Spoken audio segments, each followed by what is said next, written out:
Salut tout le monde, bienvenue à cette 39e vidéo sur le jeu Europa Universalis publié par Aegir Games en 2023. Dans cette vidéo, on va voir le décompte final. Alors, beaucoup de pleurs et de grincements de dents depuis mon annonce que nous avons mis un terme au playthrough.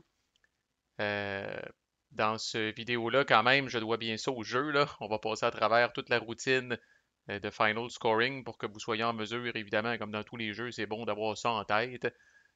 Si vous êtes compétitif un petit peu. Et puis, je vais garder mes pensées, mes critiques, les fameuses raisons de pourquoi on a arrêté. Je vais garder ça pour le 40e et dernier vidéo de cette playlist-là. Comme ça, si ça vous intéresse pas pantoute, puis vous êtes là juste pour les règles, vous allez pouvoir vous en câlisser puis juste écouter celui-là. Fait que, on fait la fin de ronde comme d'habitude, on fait le clean-up. Ma compréhension, c'est qu'on ne fait pas la routine de fin d'un âge quand on arrive à la fin du scénario comme tel, puisque 90% de tout ça n'est pas pertinent de toute façon. C'est le moment où on rafraîchit les milestones, qu'on rafraîchit des idées, qu'on rafraîchit les événements. Avec évidemment, il n'y a rien de tout ça qui est pertinent parce que c'est sur le bord de finir. Fait que, mais on fait quand même la routine de fin de tour. Vous allez rafraîchir vos cubes. Vous allez faire votre phase d'income aussi.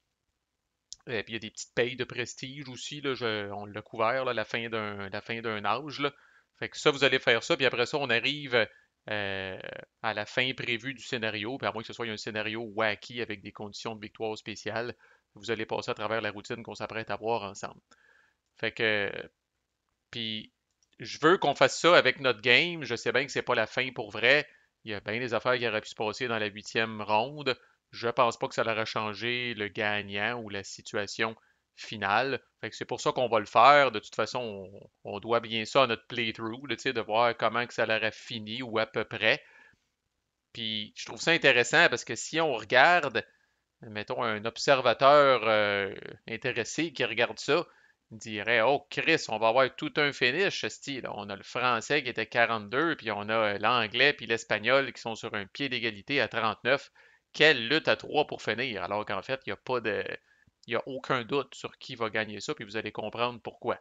On voit l'Autrichien qui traîne de la patte, mais tu sais, on n'est pas dans une lutte à trois, là, tu sais, fait que puis j'ai pris en note les scores, puis vous les voyez comme moi, là, mais tu sais, comme je parlais un petit peu dans le dernier vidéo, ça va être très surprenant de voir où est-ce que les Powers vont finir par rapport à tout ce qu'on a accumulé dans notre cas pendant 7 rondes, là. Tout ce qu'on a accumulé pendant 7 rondes versus notre score final. Raison de plus pour comprendre en crise qu'est-ce qui s'en vient. Fait que d'abord, ce que le rulebook dit, puis bon, ça peut arriver, là, c'est quasiment plus un pense-bête, là, mais le rulebook nous dit essentiellement, bon ben là, last call, dernier appel pour les missions. S'il y en a qui ont des missions à faire, c'est le moment ou jamais. La seule raison pour laquelle je verrais que quelqu'un a gardé ses missions, c'est pour essayer de faire un coup fumant à la fin, puis de dire, haha, si je révèle deux grosses missions qui sont à la fin d'une chaîne de missions, puis ça me donne 8, 10 prestige, puis ça change peut-être la game. Autrement, vous n'avez pas vraiment de raison de faire ça parce que, comme on a vu dans le playthrough, la plupart des missions, à part les payes de prestige, vont vous donner un avantage comme expender un trade node, vont vous donner des cubes de plus d'une certaine sorte, du cash, des units, peu importe. Fait que vous avez tout intérêt à faire ça pendant que vous jouez encore pour être capable de rentabiliser ces avantages-là. Mais bon, je peux concevoir quelqu'un qui garderait une mission secrète à ce moment-là, mais là, c'est, comme je disais, appel final. Les Powers vont gagner +1 par Core Area qu'ils ont. Je trouve ça intéressant. Bon, c'est avec moi, je vais faire fuck all. J'ai pas eu le temps ou l'opportunité d'en faire. J'ai pas réussi à que les gens se tatouent le nom de Castille ou de l'Espagne sur le chess dans ma nation. Fait que le français va faire 3. Le français a 3 core. Fait qu'on va le monter à 45. L'anglais l'a fait avec l'Irlande puis l'Écosse. Fait que lui, il y en a 2. Fait qu'il s'en va à 41. Puis évidemment, l'Autrichien avec son royaume bordélique puis qui a tourné le dos à ses sujets. Il n'y en a pas un Chris, lui non plus. C'est intéressant comme paye, c'est très flavorful. Personnellement, j'aurais pas eu de problème qui paye 2 de prestige par truc, parce que je trouve que c'est vraiment pour la pérennité d'une nation dans le temps, de faire en sorte qu'un area non seulement a été conquis, mais que les citoyens ont développé le sentiment d'appartenance envers votre nation. Je trouve que c'est peut-être le plus grand, le signe le plus prometteur d'un royaume qui va durer là, pendant plusieurs décennies, si c'est pas pendant plusieurs siècles. Ensuite, c'est un VP par mariage, fait que le français en a deux. Fait que le français fait deux VP pour ça. L'anglais en avait un, je pense, avec Bourgogne, mais évidemment, ça a pris fin abruptement quand le français a envahi la Bourgogne. Moi, j'en ai pas. Puis l'Autrichien en a un avec Bohemia. Là. On a vu dans une vidéo précédente comment ce mariage-là aurait peut-être pas dû. Mais je pense qu'il y en aurait eu un pareil, mais peut-être pas avec Bohemia. Là, je me rappelle d'une vidéo où est-ce qu'on s'est. Moi-même, je me suis rendu compte en enregistrant une vidéo, ben Codis, il n'a pas le droit de choisir Bohemia. On ne l'a pas pogné live, la main dans le sac. Mais en tout cas, donnons-y son petit prestige au pauvre Autrichien, là, il le mérite bien. Puis ça aussi, j'aurais pas eu misère à. Ben, c'est tough, encore là, dans la routine de fin d'âge, il faut payer de la diplôme si on veut garder tous nos mariages. J'aurais pas eu de problème que le jeu donne deux de prestige par mariage, un autre gage de prospérité pour une nation. Là, dans ce temps-là, c'était bien la mode d'organiser des mariages qui allaient faire que nos royaumes allaient rester en paix pendant un bout de temps, là, parce que monsieur aime madame. Euh, Deux par alliance. Il y a juste le français qui a une alliance avec Rome. On n'a pas tant vu d'alliance là, dans notre playthrough, là, à part le pape. Là, je pense qu'il y a juste le train qui n'est pas passé sur le pape. Là. À peu près tout le monde est allé le licher à tour de rôle là, pour essayer d'avoir ses faveurs, mais c'est le français qui termine avec l'alliance. Fait que le français score 2 de prestige en vertu de son alliance avec le pape. Puis c'est de là que vient mon 2 par corps, 2 par mariage, 2 par alliance. Il me semble que ça ferait du sens. C'est toutes des choses qui dénotent que votre royaume est bien installé et est prêt à affronter l'avenir. Mais ils ont décidé de faire un par corps, un par mariage, puis 2 par alliance. Le contrôleur du pape, qui est le français dans notre cas, score autant de prestige que le nombre de player realm catholiques dans la game. Et croyez-le ou non, dans notre game, même s'il y en a peut-être qui l'idée leur a traversé l'esprit, nous sommes encore 4 player realm catholiques. Fait que l'anglais s'est fait offrir de switcher, il n'a pas voulu. L'Autriche, probablement à ce stade-ci, si la game s'était prolongée, là, il y avait tout intérêt à virer protestant parce que la Chris, la majorité de ces areas sont protestants. Mais en ce moment, nous sommes tous encore de bons catholiques. Fait que le français, qui est le contrôleur du pape, gagne 4 de prestige. Fait que son contrôle du pape tient pas à grand-chose, mais il tient en ce moment. On a tout un fucking cardinal. Mais lui, avec son alliance, est le plus à gauche. Fait que ça lui donne 4 de prestige. L'Autrichien, à ce stade-ci, aurait scoré autant de prestige que son autorité impériale. Mais on sait tous que son autorité impériale dans notre game, ça fait un crise de bout qu'elle est à zéro. Puis là, pour ceux qui diraient, ben, Chris, je comprends, si pourquoi qu'il s'est pas forcé pour garder ça haut, tout ça pour avoir un peu de prestige à la fin, mais c'est pas rien que ça. À la fin de chaque tour, dépendamment où est votre autorité impériale, vous recevez des cadeaux, là, principalement des cubes. Là. Euh, puis ça enable d'autres événements, puis d'autres affaires, tu sais, puis au niveau du tax income, au niveau du manpower, ça donne d'autres avantages. Là. Euh, En plus de mieux simuler l'histoire, peut-être, parce que dans notre cas, notre playthrough n'était certainement pas une leçon d'histoire sur l'autorité impériale, là, parce que, bon, ça s'est pas trop passé de même dans la vraie vie. Anyway, fait que, il fait zéro par rapport à ça. Deux fois la stabilité, une autre affaire qui est très logique et bien pensée. Le français qui a longtemps été à 3 va faire 2 fois 2, 4, fait qu'il est à 53, monte à 57. C'est l'anglais qui a le royaume le plus stable en ce moment. Là, il est à plus 3, fait que lui va faire 6 de ça, fait que de 41 à 47. Moi, j'ai jamais volé si haut que ça. Je pense que j'ai déjà été à plus 2 à un moment donné. Mais là, en ce moment, je suis à plus 1, fait que je vais faire un petit 2 par rapport à ça. Puis l'Autrichien, qui a longtemps été dans le négatif, quand même, il faut lui donner ça, il finit à 0. Fait que 2 fois 0, ça donne 0. Puisque oui, le rulebook dit que si vous êtes dans le négatif, dans le fond, c'est une pénalité, cette affaire-là. Là. Fait que si vous êtes à moins 2, vous faites 2 fois moins 2, ça donne moins 4, vous perdez 4 de prestige. Ensuite, vous devez soustraire la valeur de taxes de vos villes qui sont occupées par des rebelles et ou des ennemis. En fait, des rebelles ou des ennemis. Fait qu'en ce moment, le français Artois, le français perd 1 à cause d'Artois. Nul doute qu'il aurait réglé ça euh, à la ronde 8, mais bon, c'est là qu'on fait le scoring, nous autres. L'Autrichien, par pur miracle, malgré que c'est le bordel en esti dans son royaume, Quand il a roulé toutes ses dés d'Unrest, il y avait comme juste assez d'unités pour être capable d'encaisser les dommages, mais je suis pas certain qu'il aurait réussi à tenir le rythme, lui non plus, à la quantité d'Unrest qu'il y avait, puis avec la dissension religieuse qui s'en venait à la fin de la ronde 8. Mais pour l'instant, il n'y a rien. L'Anglais et moi-même, on a des beaux royaumes euh, où la paix règne, fait qu'on n'a pas de pénalité.